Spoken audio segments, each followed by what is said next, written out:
Everyone's saying Lando Norris was the driver of the year. But once you factor in what each driver actually had underneath them, the story looks very different. And the answer might surprise you. If you want to know who actually drove best in 2025, not who had the fastest car, but who did the most with what they had, this video gives you a framework and then applies it to the key stories of the season. Max Verstappen, Lando Norris, Oscar Piastri, George Russell, Nico Hülkenberg, and Alpine's disaster. I'm promising a final ranking based on a score that neutralizes equipment, penalizes driver-independent setbacks less, and rewards decisive moments. Stick around and we'll prove it point by point. First, the quick overview. McLaren were the technical benchmark for most of the year. Norris ended up champion. Piastri was constantly in the mix. Red Bull started with an unstable RB21. Max struggled in the opening races with mistakes, penalties, and compromised starts. By Monza, he was 104 points down. From there, updates transformed the RB21. End result, 5 wins in the last 8 races, some stunning pole positions and qualifying laps, and classic fightbacks. In the middle of all this, the field bunched up. More drivers scored points, and the tight midfield made every detail count. At the opposite end, Alpine imploded. Driver changes, top management walking out, operational problems, just 22 points in the championship, all of them scored by Pierre Gasly. Meanwhile, Hülkenberg had the moment every fan loves, a Silverstone podium after 239 starts without stepping on the rostrum. Now the practical bit, how do you turn that gut feeling of who was better into something you can actually measure? Here's the performance versus machinery score. It's simple, transparent, and you can apply it yourself in a few minutes. Methodology, quick and clear. 5 components adding up to 100 points. Car baseline, 50%. The team's average position in the championship and what the car realistically promised. This neutralizes raw equipment advantage. Performance versus teammate, 20%. Average qualifying and race delta. Whoever extracts more from the same car wins here. Decisive moments, 15%. Converted high-risk overtakes, charges from the back, and out-of-nowhere poles. DNFs and penalties not attributable to the driver, 10%. Mechanical failures and being hit by others are penalized less. Consistency, clean driving, 5%. Finishing in the points without incidents. Keep this framework in mind. It's the key. I'll apply it case by case, and at the end, I'll show you the ranking. Let's start with Verstappen. If you only remember the end of the season, you think of Suzuka, pole, lap record, win. You think of Imola, an overtake into Tamburello that instantly went into the history books. You think of Brazil, from the pit lane to the podium. Those are the decisive moments that stack up points in our index. But the start of the year counts against him. The RB21 was twitchy. A 10-second penalty in Barcelona dropped him from 5th to 10th. Collisions and poor starts made the deficit worse. Net result, even though he tamed the car once the updates arrived, 5 wins in the last 8 races, plus a sprint win in Austin. A chunk of the available points had already slipped away. On our scorecard, the car baseline for Max was only average. Red Bull were not dominant early on, so 50% of his score starts from a disadvantage. Performance versus teammate? Very strong when the car cooperated, patchy when it didn't. Decisive moments? Absolutely top tier. This is where he bags a huge share of his points. Unlikely poles, overtakes, and comebacks. DNFs and penalties. They drag his total down because some of the lost points came from incidents and sanctions. Bottom line, Max comes out on top in the pure driving ranking, the best at extracting performance from the car, but not at the top of the final results ranking. And that explains the contradiction everyone felt. His best executed season without the title. And that's just the start. Now for McLaren, Lando Norris. The standard narrative is straightforward. Best package champion. In our framework, the car baseline automatically pulls Lando upwards. McLaren delivered pace from the off, but Norris's real edge isn't just foot-to-the-floor aggression, it's efficiency. He converted a strong package into points with fewer dips. The team had slip-ups, strategy in Qatar, admin issues in Las Vegas that nearly cost them the party. But Norris stayed consistent, avoided catastrophic errors, and pounced when others slipped up. In our index, his performance versus teammate component is only moderate. Piastri was also very strong, But his consistency and the high baseline push Norris up in the final. Who was most effective in the championship ranking? Piastri and Russell sit as two complementary profiles. Piastri as the young driver who often amplified McLaren's package over whole weekends, with big performance peaks but a few stumbles too. Russell as the driver who squeezed speed out of a sometimes inconsistent Mercedes, banking points where it mattered. Both score highly for performance relative to their machinery at certain circuits. Now the human story everyone loved, Nico Hülkenberg. This is a textbook case of execution versus machinery. Sauber had a solid but midfield car, a low baseline.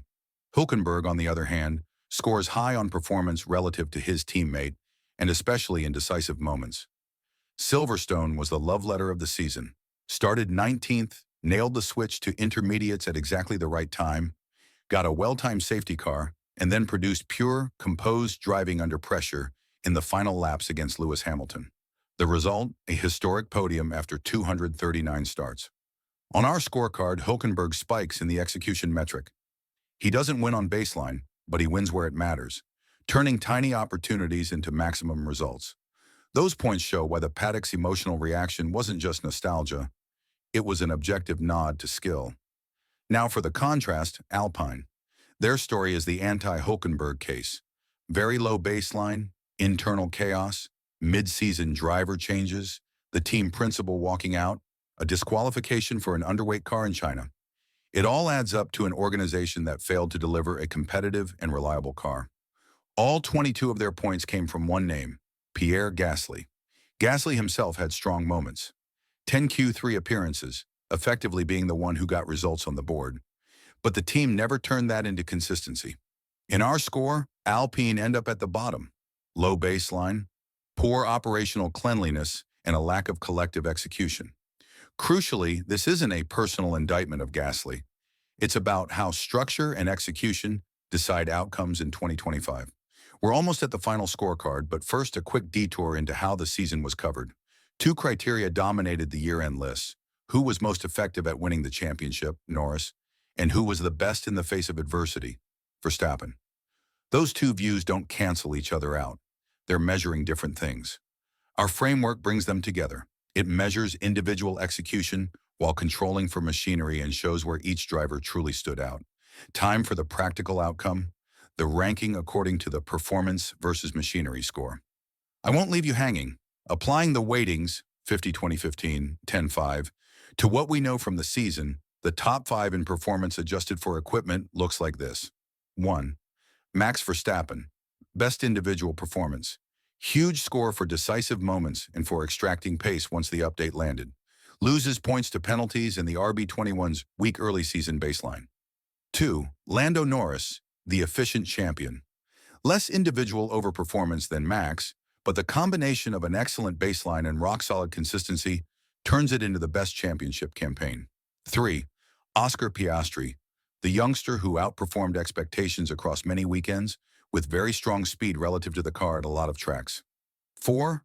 George Russell consistently pulled what the Mercedes had across different types of circuit. Scores for rhythm and steadiness.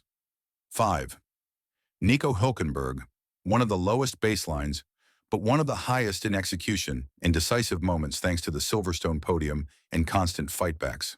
Quick note, the exact order between Piastri and Russell can shift depending on how you weight qualifying versus race performance. Our model is transparent about that. Thus, it's important to stress this. Verstappen in first doesn't contradict Norris lifting the trophy. It explains it. Max was the driver who, when the car allowed it, was almost unmatched in execution. But early mistakes, penalties, and the points deficit built up before the upgrades killed his title maths.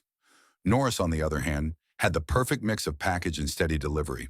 And Alpine? They don't appear in the top because the machinery failed and the organization failed with it. Gasly scored well as a driver. That's why he's still respected. But the team as an entity took a low grade on our scorecard for operational issues, strategy, and technical discipline.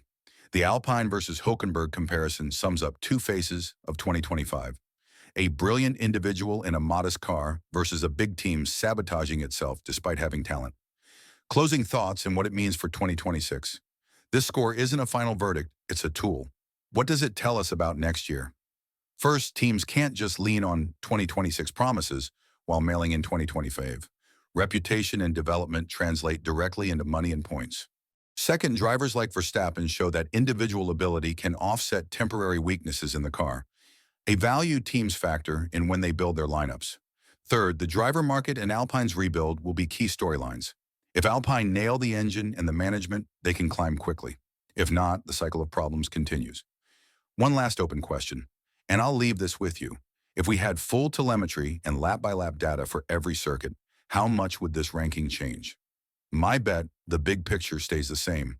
Verstappen still tops execution, Norris still tops championship efficiency, but a lot of ties and close calls further down the order would get settled. If you want the full exercise with race-by-race numbers, say so in the comments and I'll put together a document with the metrics applied to every Grand Prix. In short, 2025 gave us two overlapping narratives. Norris is the rightful champion. Verstappen is the best pure driver once you control for machinery. Hülkenberg reminded us that competence plus opportunity can produce emotional justice. Alpine showed that without structure, talent just turns into another statistic. The performance versus machinery score is the tool that reconciles these views. It turns opinion into measurement. Final thought. In the end, 2025's F1 season taught something simple. The car wins races, but the driver can make the car bigger than it is. And that human margin is what defines who you call the best. If you like this analytical lens, hit subscribe, turn on notifications, and tell me in the comments, who changed your opinion about 2025 the most?